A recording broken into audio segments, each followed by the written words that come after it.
పడిపోయామనే బాధను మర్చిపోయినప్పుడే కోలుకునే మార్గం కనిపిస్తుంది. మనసు ప్రశాంతంగా ఉండాలంటే నీ మాటలకు మాత్రమే బాధ్యత వహించు, ఎదుటి వాళ్ళు అర్థం చేసుకున్న దానికి కాదు. భవిష్యత్తు నిర్ణయించేది మీ కలలు కాదు, వాటిని నిజం చేసుకోవటానికి మీరు చేసే ప్రయత్నాలే. ఒక విషయం గురించి తెలియటం గొప్పతనం కాదు, అది ఎక్కడ ఉపయోగపడుతుందో గుర్తించటం గొప్పతనం. నేను అనే అహం, అతను అనే ఈర్ష్య, నాది అనే అత్యాస మనిషిని ప్రశాంతంగా బతకనివ్వవు. అందరికీ నచ్చే పని చేస్తే అందరి చేత గౌరవించబడొచ్చు. అదే నీకు నచ్చిన పని చేస్తే నువ్వు సంతోషంగా బ్రతకొచ్చు. ధైర్యం నిన్ను చేయి పెట్టి నడిపించదు, నువ్వు సాధించగలవు అనే నమ్మకాన్ని కలిగిస్తుంది. ఎంచుకున్న లక్ష్యంలో ఓటమి ఎదురైందంటే దాన్ని విడిచిపెట్టమని కాదు, ప్రయత్నాన్ని మరింత శ్రద్ధగా పట్టుదలగా చేయమని అర్థం. జీవితంలో పైకెదుగుతున్న వారిని చూసి ద్వేషం పెంచుకోవటం అంటే మీరే విషం తాగి వాళ్ళు చనిపోవాలని ఆశించటం వంటిది. మురుగునీరు పెట్టినంత మాత్రాన మొక్క ఎదుగుదల ఆగదు. బురదలో పెరిగినప్పటికీ కమలానికి మట్టి అంటదు. చెడు అనేది నువ్వు స్వీకరించినప్పుడే దాని ప్రభావం నీపై పడుతుంది. నిన్నటి గురించి బాధపడొద్దు, రేపటి గురించి కలలు కనటం మానొద్దు, ఈరోజు పోరాటం ఆపొద్దు. శిలని శిల్పంగా మార్చిన శిల్పి నీవేనని మరవద్దు. ఆ శిల్పాన్ని నీకనుగుణంగా మార్చుకునే ఉల్లి నీ చేతిలోనే ఉందని తెలుసుకోవాలి. చేతిలో లేని వాటి గురించి, మీతో లేని వాళ్ళ గురించి ఎంత తక్కువ ఆలోచిస్తే అంత ప్రశాంతంగా ఉండగలుగుతారు. బాధైనా లేక బాధ్యత అయినా భరించే వాళ్ళకు మాత్రమే అర్థమవుతుంది. కన్నీళ్లు కనపడకుండా చిరునవ్వు, కష్టాలకు తలవంచని ధైర్యం ఉంటే చాలు. జీవితంలో మనిషిని ఏ పరిస్థితులు ఏం చేయలేవు ఎప్పటికీ. నీ జీవితం నీది, కానీ ఎదుటివారి జీవితాన్ని చూసి ఎప్పుడూ ఏడవకు, విమర్శించకు. జీవితంలో కన్నీళ్లు నీ పరిస్థితికి సమాధానం కావు, నీ ధైర్యమే నీ జీవితంలో బలం.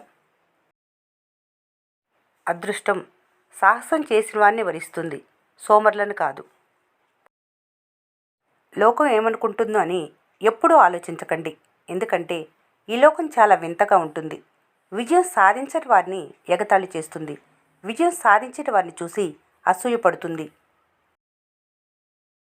జీవితంలో విజయం సాధించాలంటే ఆత్మవిశ్వాసంతో విమర్శలను పక్కన పెట్టే శక్తి ఉండాలి.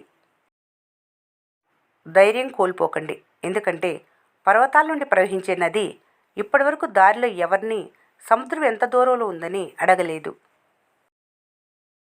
జీవితంలో గుర్తుపెట్టుకోవలసిన 2 విషయాలు: ఒంటరిగా ఉన్నప్పుడు నీ ఆలోచనలను, నలుగురిలో ఉన్నప్పుడు నీ మాటలను అదుపులో ఉంచుకోవాలి. చెప్పుకున్నంత మాత్రాన బాధ తీరినట్లు కాదు, చెప్పుకోలేనంత మాత్రాన బాధ లేనట్లు కాదు. కొన్ని బాధలు చెప్పుకోలేక చనిపోయే వరకు ఒంటరిగా మోస్తూ బ్రతకటమే జీవితం. నిజమైన శక్తి అనేది ఇతరులను శాసించటంలో కాదు, నిన్ను నువ్వు నియంత్రించుకోవటంలోనే ఉంటుంది. ఎవరేం చెప్పినా విను, కానీ నీ అంతరాత్మ చెప్పింది మాత్రమే చెయ్యి, ఎందుకంటే మనస్సాక్షికి మించిన గురువు ఎవరూ లేరు. నిరంతరం వెలిగే సూర్యుని చూసి చీకటి భయపడుతుంది, అలాగే నిరంతరం శ్రమించే వారిని చూసి ఓటమి భయపడుతుంది. ధనం విషయంలో మీకంటే తక్కువ వారితో, గుణం విషయంలో మీకంటే ఎక్కువ వారితో పోల్చుకుంటే జీవితంలో విజయం సాధించగలరు. సంకల్ప బలం ఉండాలే కానీ పరిస్థితులు ఎలా ఉన్నా నీ ఎదుగుదలను ఎవరూ ఆపలేరు. కొన్ని ప్రశ్నలకు నిశ్శబ్దమే సరైన సమాధానం, కొన్ని సందర్భాల్లో చిరునవ్వే సరైన స్పందన. మీ ఆలోచనలు మారితేనే అలవాట్లు మారుతాయి, అలవాట్లు మారితేనే జీవితం మారుతుంది. ఏ కాలంలో అయినా మనిషి బ్రతకాలంటే ఏమవ్వదు అనే ధైర్యమైనా ఉండాలి, లేదా ఏమైనా అవ్వని అనే తెగింపైనా ఉండాలి. నీ అదృష్టాన్ని నమ్ముకోవటం కంటే నీ ప్రయత్నంపై దృష్టి సారించు, ఏదో ఒక రోజు తప్పకుండా గొప్ప విజయం సాధిస్తావు. ఇంటి బయట గడ్డి పెరిగినంత త్వరగా తులసి చెట్టు పెరగదు. అలాగే మోసం చేసేవారు అభివృద్ధి చెందినంత వేగంగా మంచివాళ్ళు అభివృద్ధి చెందలేరు. జీవితాన్ని నిందిస్తూ బ్రతికేవారు నిరాశతో మిగిలిపోతారు. నిరాశను జయిస్తూ బ్రతికేవారు జీవితాన్ని గెలుస్తారు. ఆత్మాభిమానం కన్నా విలువైంది ఏదీ లేదు. ఎన్ని కష్టాలు వచ్చినా వ్యక్తిత్వాన్ని కోల్పోవద్దు. ఏ విషయంలోనూ రాజీ పడొద్దు. నిన్ను తక్కువ చేసి మాట్లాడినప్పుడు మౌనంగా ఉండటం, తిట్టినప్పుడు కోపాన్ని చూపించకుండా ఉండటం, పొగిడినప్పుడు గర్వంతో విర్రవీగకుండా ఉండటం నేర్చుకోవాలి. నువ్వు నేర్చుకున్న ప్రతిదీ నిన్నొక్కోపెట్టు పైకి చేరుస్తాయి తప్ప ఎప్పటికీ కింద పడేలా చెయ్యవు.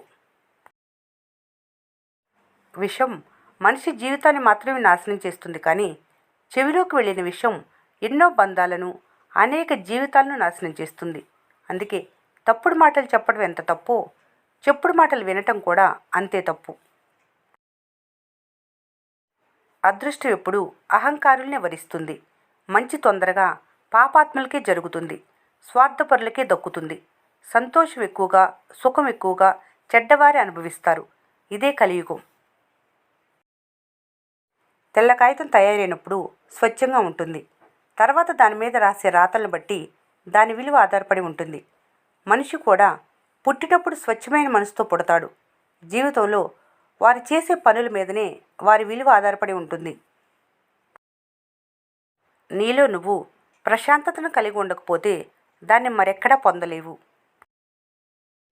ఆలోచించి తీసుకున్న నిర్ణయం, శ్రమతో పొందిన అవకాశం, ఓటమి నేర్పిన అనుభవం, వ్యక్తిత్వంచే పొందిన గౌరవం ఎప్పటికీ వృధా కావు.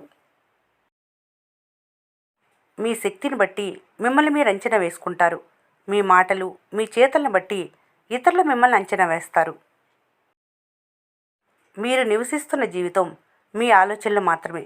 మీ ఆలోచనలు మారకపోతే మీ జీవితం మారదు. నోరు అదుపులోనూ, మాట పొదుపుగాను ఉన్నప్పుడే సమాజంలో గౌరవంగా బ్రతకగలరు. ఈ ప్రపంచంలో చెడ్డవాన్ని కనిపెట్టడం చాలా కష్టమైపోయింది. ఎందుకంటే చెడ్డవారు మంచివారి కంటే మంచిగా నటిస్తున్నారు. మీరెప్పుడు కష్టాలనే లెక్క పెడుతుంటారు తప్ప సంతోషాలు లెక్క పెట్టుకోలేరు. సంతోషాలు లెక్క పెట్టుకోవటం ఆరంభిస్తే ప్రతి చోట ఆనందాన్ని సమకూర్చుకోవచ్చు. మీకు వచ్చిన పనిని నిజాయితీగా చేసుకుంటూ పోతే ఏదో ఒకరోజు మీరు కోరుకున్న స్థాయిలో మీ కష్టమే విజయాన్ని అందిస్తుంది. కుళ్ళిన పండు, తుప్పు పట్టిన ఇనుము, చెదలు పట్టిన కర్ర, గర్వం నిండిన మనిషి వాటంతట అవే నశిస్తాయి. జీవితం మీకు అన్నిటినీ పరిచయం చేస్తుంది. సంతోషాన్ని, దుఃఖాన్ని, గెలుపును, ఓటమి మీ వ్యక్తిత్వాన్ని మలిచే శక్తిగా మారుతుంది. అదే ఈ ప్రయాణం అందం. నిరుత్సాహపడకు. బలహీనమైంది నువ్వు కాదు, నీ సమయం మాత్రమే. ఎదుటివారితో పోటీతత్వం ఉండాలి, కానీ ఎదుటివారిని నాశనం చేసే మనస్తత్వం ఉండకూడదు. ఎందుకంటే అది ఎదుటివారికే కాదు, నీకు కూడా చాలా ప్రమాదకరం. కేవలం మనిషి అవసరాలకు మాత్రమే మనీ అవసరం. ఎన్నటికైనా ఎప్పటికైనా మనిషికి మనిషి అవసరం. మీ ప్రశాంతమైన మరియు స్థిరమైన మనసు జీవితంలోని ప్రతి యుద్ధానికి బ్రహ్మాస్త్రం. విలువైన వాళ్ళతో కాదు, విలువ తెలిసిన వాళ్ళతో స్నేహం చేయి. నువ్వు బాధపడే రోజు ఎప్పటికీ రాదు. కళ్ళల్లో మాధుర్యం ఉంటే ప్రపంచం నీకు నచ్చుతుంది. నాలుకలో మాధుర్యం ఉంటే ప్రపంచానికి మీరు నచ్చుతారు. తల పొగరు పతనానికి తొలిమెట్టు. సంతోషం, కష్టాలను సమానంగా అర్థం చేసుకోవటం ద్వారా నిజమైన మోక్షం దొరుకుతుంది. మీరు కోరుకున్నది మీకు దక్కాలంటే మీలో ఏం మార్చుకోవాలో మీకు మీరే ప్రయత్నించుకోండి. ఎందుకంటే మీ బలం, బలహీనతలు మీకే తెలుసు కాబట్టి. ఈ వీడియో మీకు నచ్చినట్లయితే మన స్నేహ ఛానల్ని లైక్ చేయండి, సబ్స్క్రైబ్ చేసుకోవడం మర్చిపోకండి. Thanks for watching.